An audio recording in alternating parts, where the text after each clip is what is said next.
So the question is, what message would I have for the churches? Or Christians who refuse to get involved in politics, refuse to acknowledge voter fraud, and refuse to speak the truth?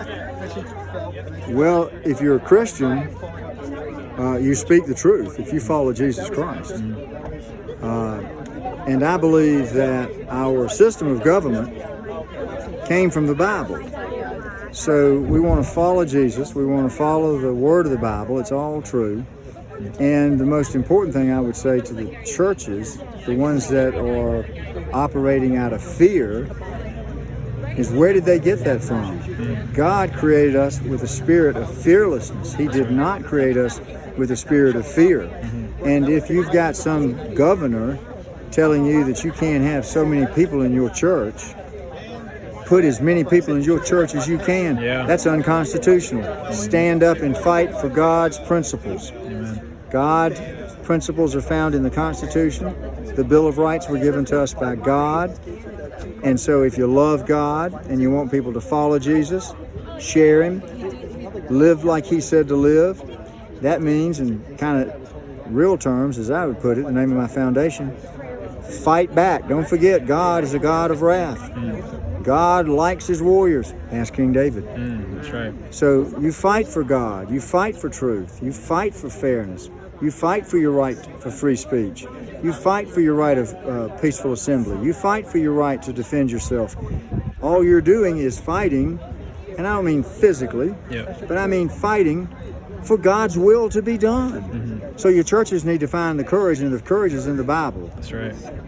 They need to get back to the Bible and get out of politics. Amen. And teach people what the Word of God says, and stop trying to hang out with the money changers. Amen. Sorry about that, but it's the truth, isn't it? That's right. Amen. We have a podcast. It's called Lions Awaken. It's all about the courage awakening within Christians to speak the truth. So God tapped me on the shoulders 2.5, 3 years ago, about 2 years and 8 months. He prepares you all your life, get you where He wants you to be. That's right. He knows exactly when, not a second early, a second late. He's going to tap you, and you're going to say, okay, I'm ready to surrender. Then He finishes the job, creates you exactly into the person He created you to be, to fulfill the task He created you to perform, or task, plural.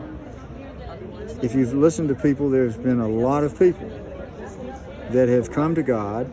God came to them. In the last 2 to 3 years, He's been getting His people ready for this. That's right. God prepares because only God knows the future. That's the devil's biggest problem. He's always trying to figure out what God's doing because only God knows the future. And I believe the devil looked around and he thought, uh-oh, God's getting ready to do the second harvest. How do I counteract it? Always opposite. I'll make them, everybody think it's tribulation. Feels like tribulation, doesn't it? Why is it fake?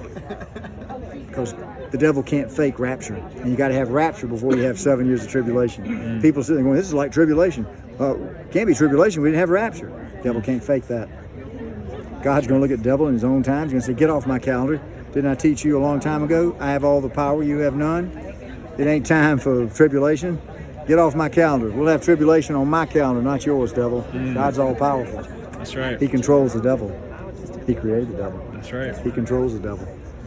He lets the devil get away with what he gets away with because he turns it into good. That's right. Give them hell, man. That's right. Yeah. Turn over tables. I like to send some of them to hell, Right, and yeah. God will.